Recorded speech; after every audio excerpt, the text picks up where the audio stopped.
Without sensibility, no object would be given to us. Without understanding, no object would be thought.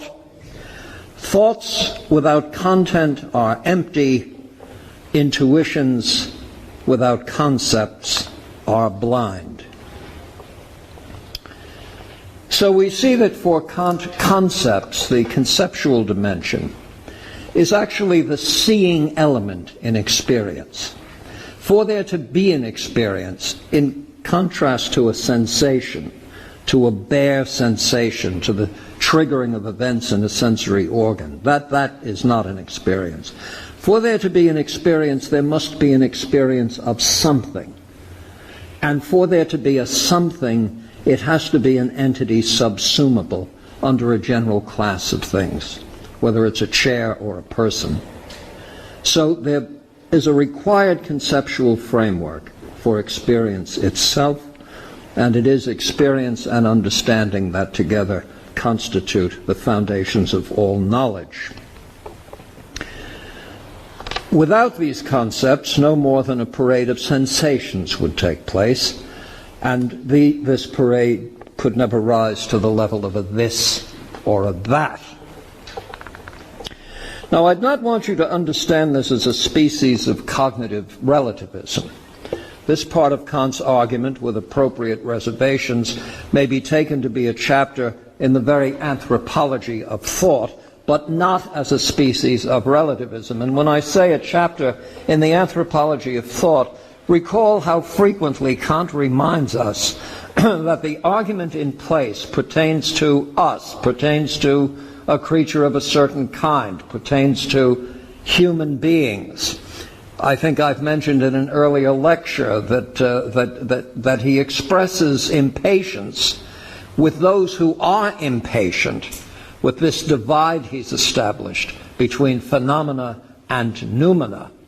Doesn't this lead to skepticism? Why indeed can we not comprehend things as in themselves they really are? And Kant is prepared to say, well, imaginably there's a creature that could, but not us, and that people who are impatient with that division are asking, this is very nearly a quote, are asking for the impossible. They're asking for us not to be human beings.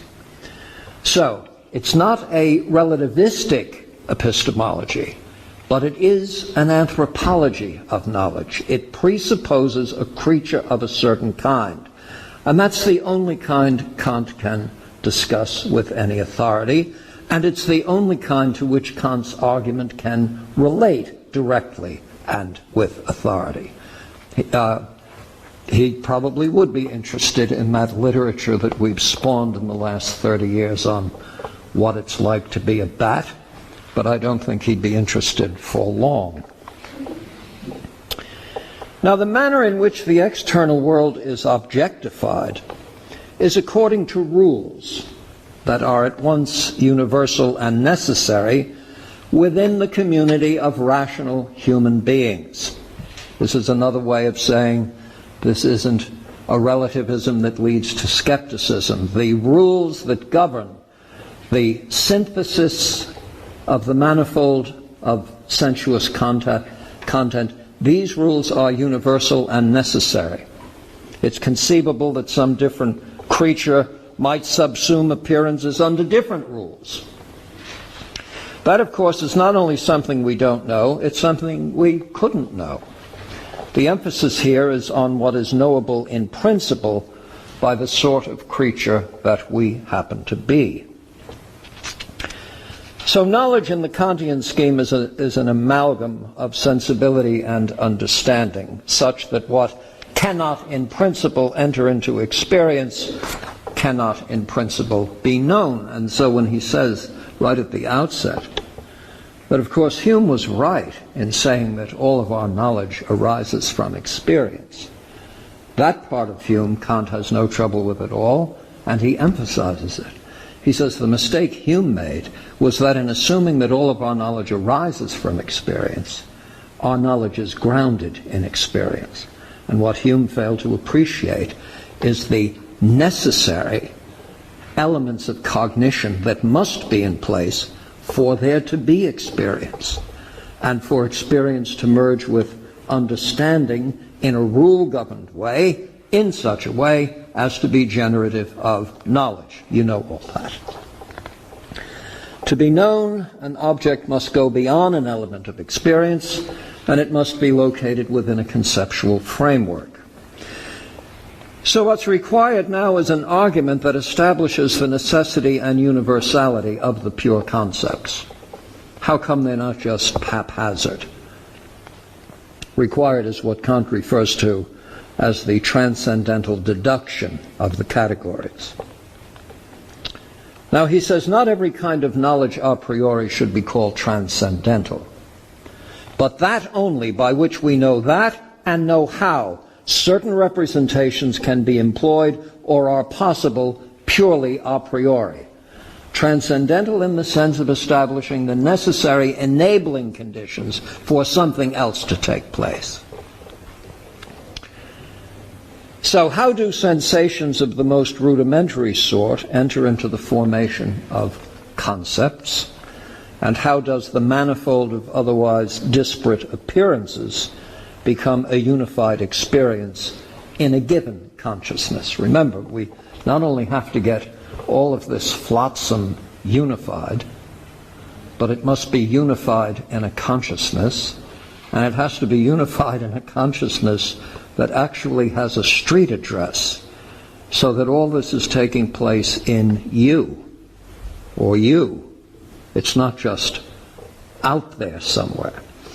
So there has to be a self-consciousness in which all of this somehow takes place. And this has to be achieved without begging the question. Now, I do want to say something I have before on the kind of deduction that Kant has in mind, this transcendental deduction of the categories. I mentioned this to you before. Kant did have an interest. Kant had an interest in everything. But he did have an interest in certain political events of the time, jurisdictional disputes, boundary and border disputes in various German principalities and so forth. He didn't make a close study of this. But anyone with an interest in that certainly would have been exposed to what were referred to as Deduction. These are filings, formal filings. Today we'd talk about them as legal briefs to establish the authenticity of a claim. And that's the sort of deduction he has in mind. He's talking about an argument that a jury would find compelling. In other words, it's not a logical deduction of the categories, it's a transcendental deduction, and the deduction in question is to make out this case. Since we can do such and such, since this happens across all of us, there's no question about it, don't you agree that for this to be the case, that must be the case?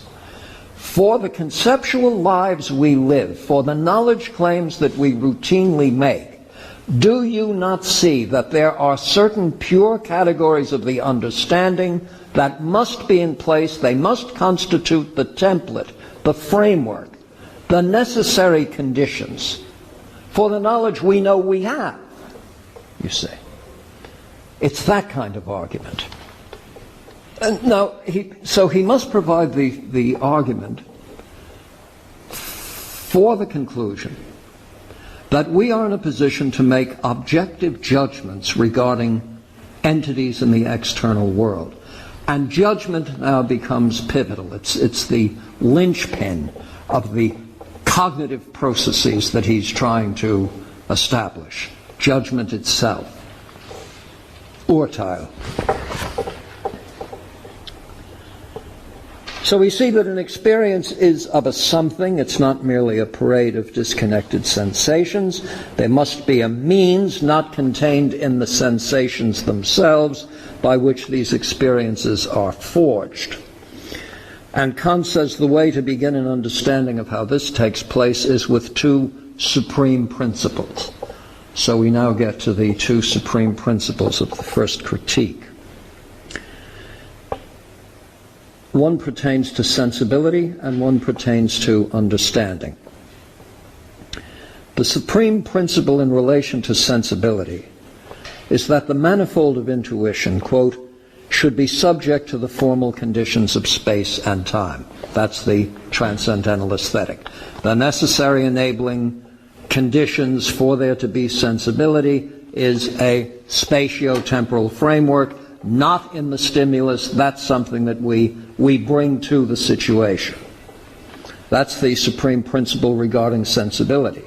The supreme principle in relation to understanding is that, quote, all the manifold of intuition should be subject to conditions of the original synthetic unity of apperception.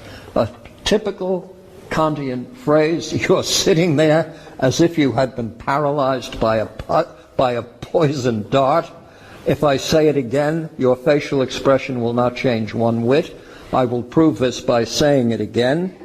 The supreme principle in relation to the understanding, listen now, you're Oxford students, meaning nothing gets by you. This will. The supreme principle in relation to the understanding is that, quote, all the manifold of intuition should be subject to conditions of the original synthetic unity of apperception. What's the manifold of intuition? It's all that impinging stuff, you say, spatio-temporally received, you say, intuition, Anschauung, this mode of reception. And what has to happen to it? It has to get synthesized, and it has to get unified. I shall give this to you. If it were the States, you could probably put this on Sesame Street. I will give it to you by way of Sesame Street. Part of the manifold of intuition is hot. Another part of it is black. A third part of it is viscous. A fourth part of it is wet. And a fifth part of it is a pungent aroma. Absent the synthetic unity of apperception, you will never get a cup of coffee out of this. Now the eyebrows lower a bit, and the poison has worn off. So we've got to have the synthetic unity of apperception imposed on these sensuous intuition, the manifold of sensuous intuitions, which, by the way, do not come carrying a code for unification. We provide the unification. The external world provides the manifold, otherwise known as, we want a technical term for this, otherwise known as the mess. All right. And out of that we make a cup of coffee. Constantly on my mind during these lectures, by the way. Now, we're the jury in front of Kant as he argues his case, and we have to judge whether he's made his case for the transcendental deduction of the categories. The transcendental, as noted, refers to the necessary conditions for there to be knowledge at all. He puts it this way as early as A12. I call all knowledge transcendental if it is occupied not with objects, but with the way that we can possibly know objects even before we experience them. You see. It's the rule according to which we can have objective knowledge even before our eyes are open. How do we want to understand this? We have a little booklet called The Rules of Chess, right? So before you ever buy pieces or open up the board or anything, that's every permissible move that can take place in a game properly called the game of chess. All knowledge is transcendental. Such knowledge is transcendental when, in fact, it's occupied not with, that's a watch, these are glasses, but the very possibility of knowing anything before we experience anything. The conditions that must be in place for us to know things in a certain way. What way? Our way of knowing things. So the task of the transcendental deduction, finally, is the question, how do we come to have knowledge of objects? And more precisely, the task is to establish the warrant or the justification of any knowledge claim we might make that would be validly tied to experience. Well, let me summarize the approach through a series of steps from sensation to appearances to concepts, and then to one's own concepts. The process begins with sensation, a response or reaction on the part of sensory organs to stimuli originating in the external world. And then, by way of the pure intuitions of time and space, the necessary enabling conditions of sensibility itself, the sensations are transformed into appearances. It's only when these appearances are subsumed under the pure categories of the understanding that we can be said to have an experience of what is present in the external world. As he says at B161, the necessary conditions by which there is the very possibility of experience are the pure concepts of the understanding. Well, this gets us back to a question that I think I raised second week. Well, does a dog see a tree? A creature without the a priori categories could have the same sensations. Indeed, these sensations could give rise to the same appearances as we possess, but not the same experiences. Such a creature would see a tree, but not experience it as such. And again, you know, we all know, dogs see everything. What they don't see, they smell. This becomes clearer in Kant's treatment of judgment, which allows us to trace the argument from the subjectivity of mere perception, and this is a key distinction that I do hope you'll rivet to the most functional part of what? Frontal cortex, I should think, and bits of limbic system. You want to remember this even viscerally, do you see? So when you hear it again, you get a funny sensation, like, I heard this before somewhere. And that's the distinction between judgments of perception and judgments of experience. Judgments of perception versus judgments of experience. The subjectivity of our perceptions, being what it is, will give rise to a subjectivity of judgment. But as experiences arise from the subsumption of content under necessary and universal categories, the judgments of experience are common across percipients. Now that's going to be part of the argument that has to be made. Now, integral to this entire process is the faculty of imagination. It's through the imagination that concepts and intuitions become synthesized, and become synthesized according to a universal rule, which Kant refers to as a schema. This is the way the understanding will rise to the level of empirical knowledge, and objective empirical knowledge. The imagination is what has the power of drawing together certain elements in an otherwise disconnected assortment of sensations, drawing together just those elements that constitute a knowable something. But the imagination as such does not yield knowledge. Rather, it makes knowledge possible. It's only when the synthesis of the manifold is then brought under the pure categories of the understanding that knowledge as such arises. Now you might say, well, the imagination, the word itself is suggestive of a kind of subjectivity. Am I using my imagination when I do this? And Kant wants to be clear that the process of synthesis is not arbitrary.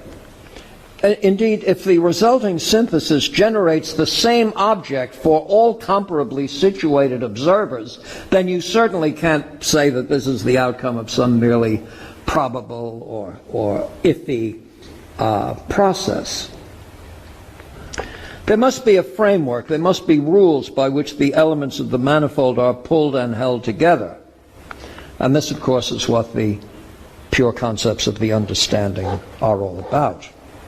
So you begin to see how the famous transcendental deduction unfolds. Kant begins with an indubitable feature of the understanding, namely the stability of representations, the virtually universal manner in which comparably positioned observers judge the objects of experience. Now let me not be cryptic on this point. Look, take a look. Well, take a look. All right. Now, I'm larger on your retina. My surface reflectance has just changed. An entirely different configuration of stimuli has just occurred, as it has again just occurred. Every aspect of the external world changes as your head movement changes, as you inspire and breathe out. Every time you do this, the position of the external world changes, do you see? Now you've got this incessant system of continuous alteration, constant alteration, in a world that nonetheless contains things that retain their resemblance throughout all these transformations. How does that happen? It happens insofar as some aspect of the external world remains a this. And it remains a this by being conceptualized. So that you are no longer limited to judgments of perception, which can be exquisitely detailed, but you now are in a position to make judgments of experience. Yes, as the chap on the hill approaches me, his retinal projection gets larger and larger. A judgment of perception, which, by the way, in classical psychophysics would be called the stimulus error, is now corrected by the fact that you happen to know it's a person whose size doesn't change as he gets closer to you. Do you see what I'm talking about? The difference between something that's perceptually governed and something that's conceptually governed. Right. Percepts and concepts are quite different.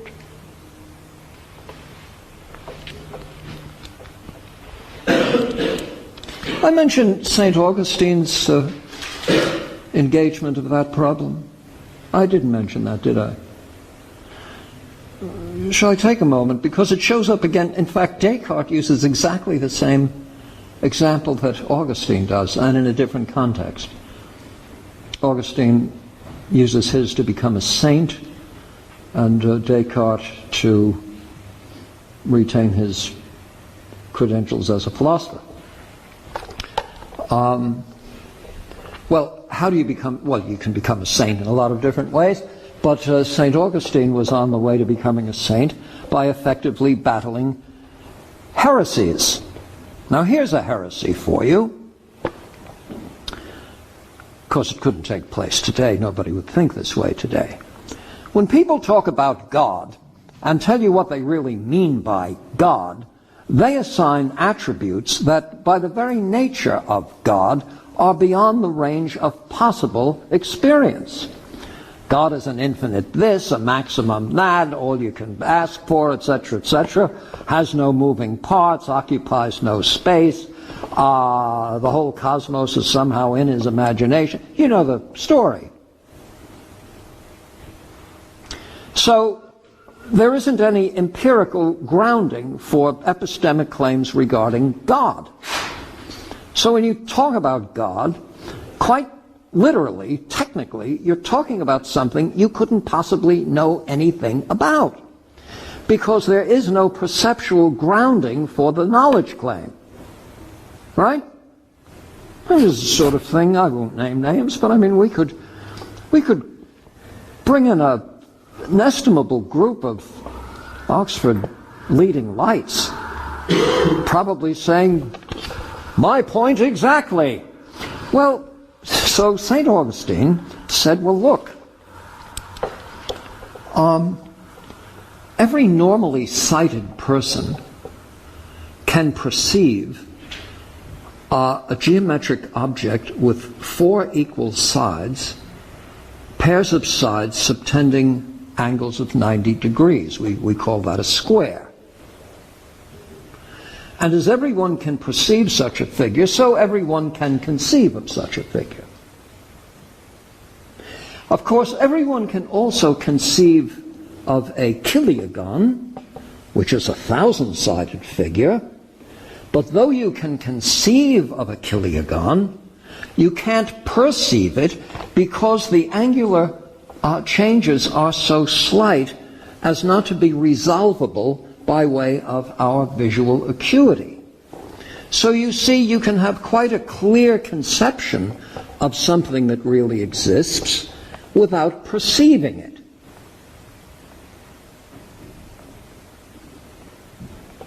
Descartes uses exactly that example, by the way, a few years later.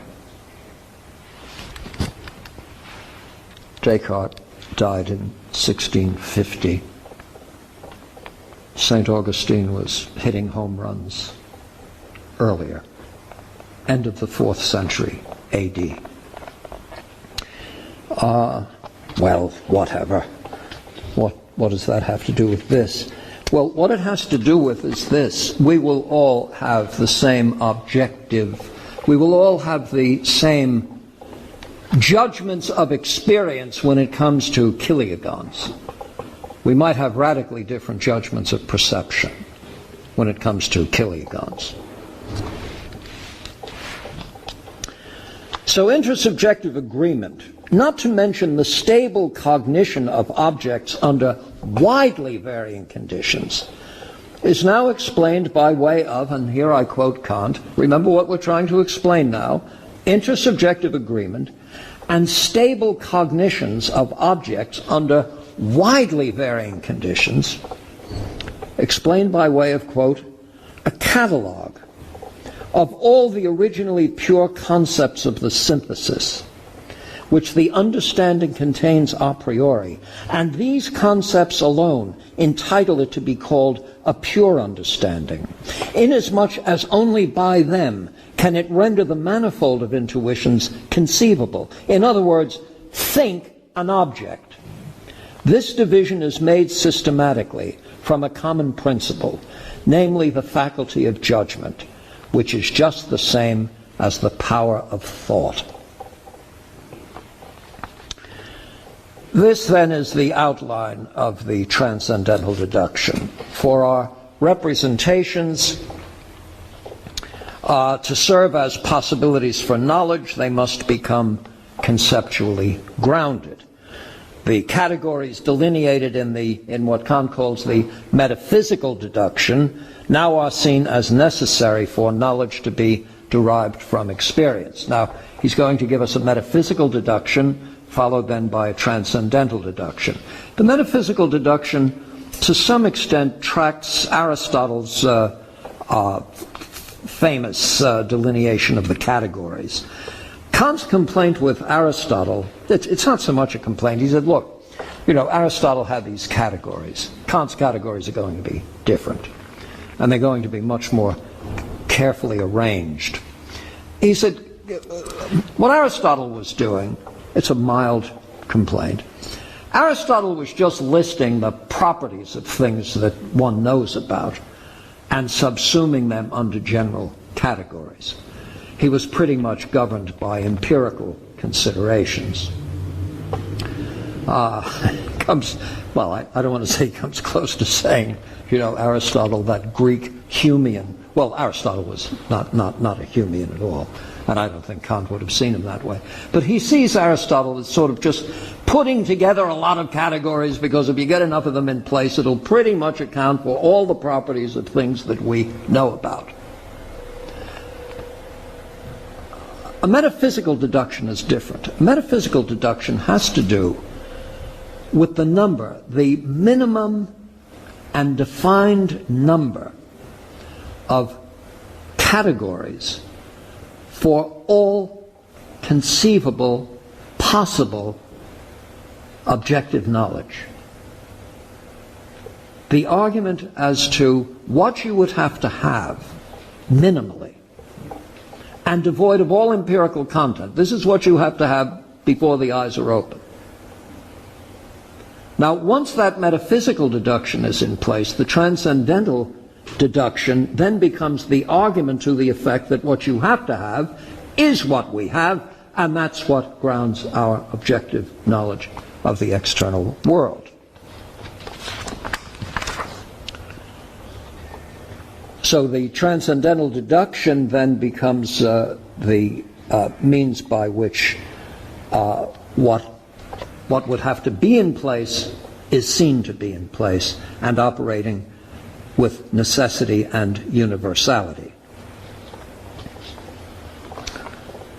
In the Prolegomena at 297 to 302, Kant does draw very clearly this distinction between judgments of perception and judgments of experience.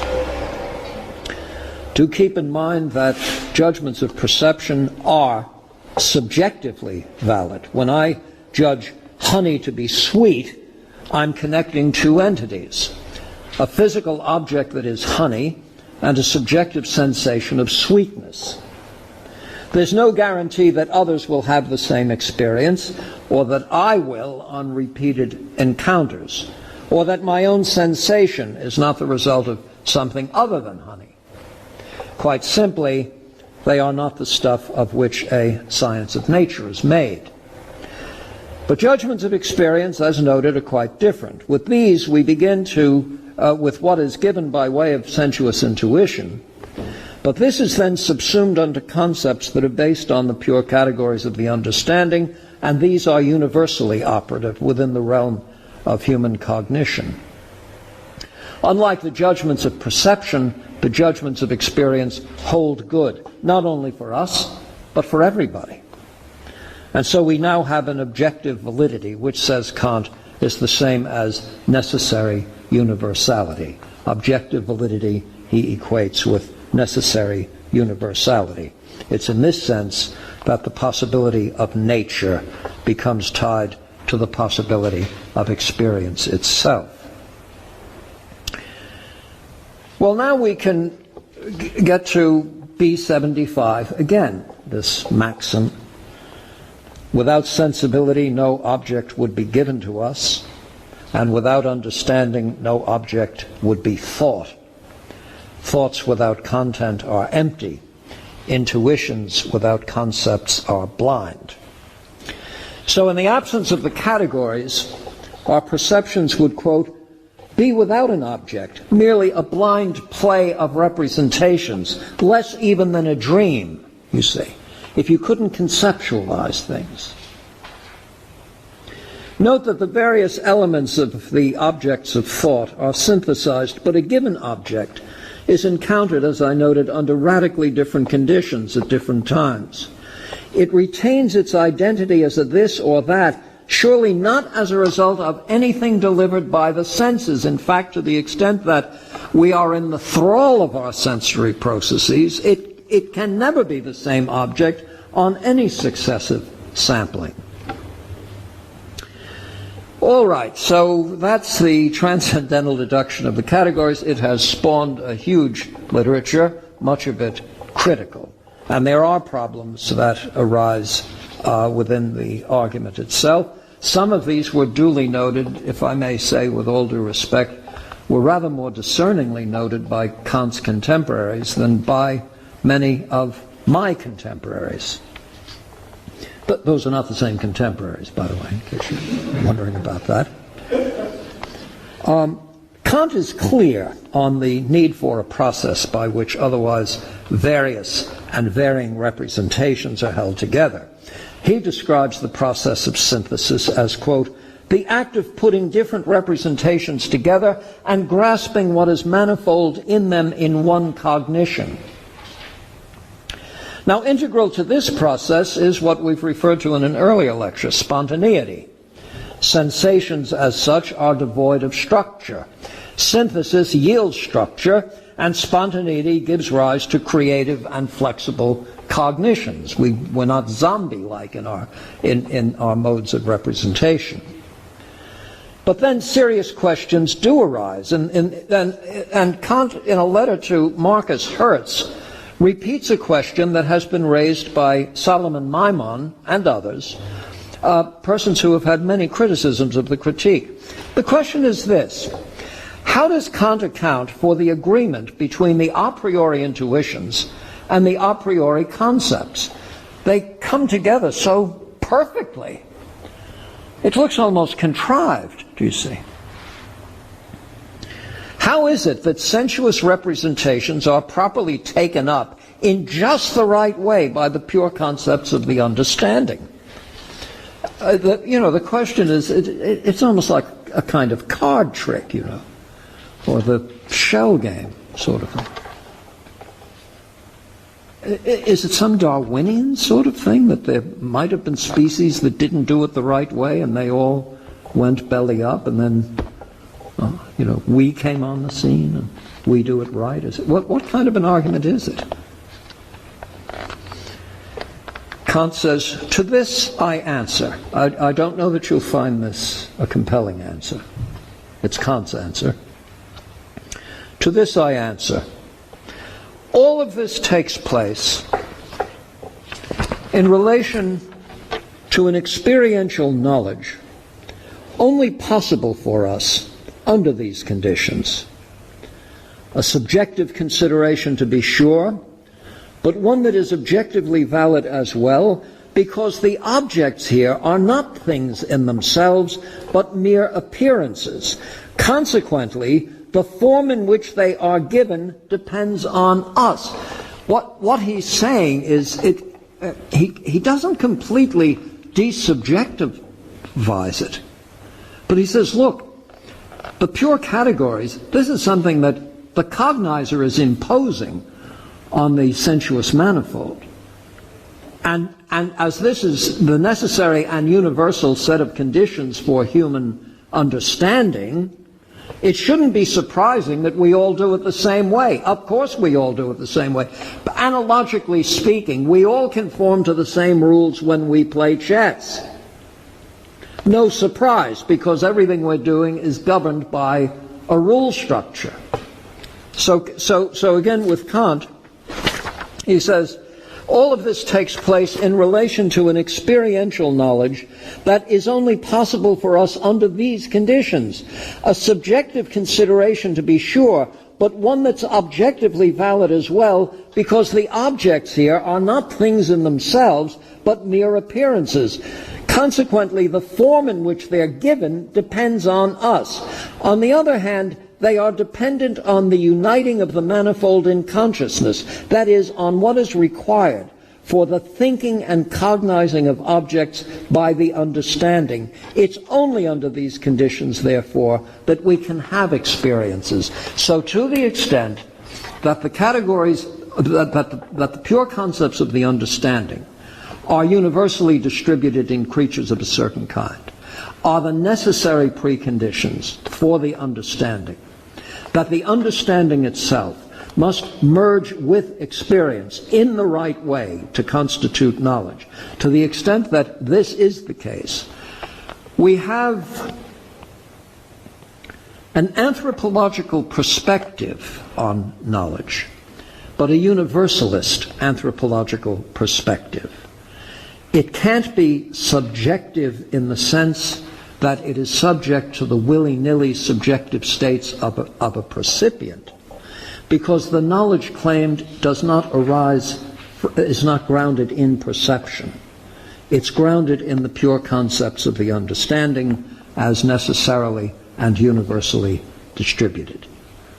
I said that I would be performing a transcendental deduction in this room, and in case you hadn't noticed it, I did. That's it.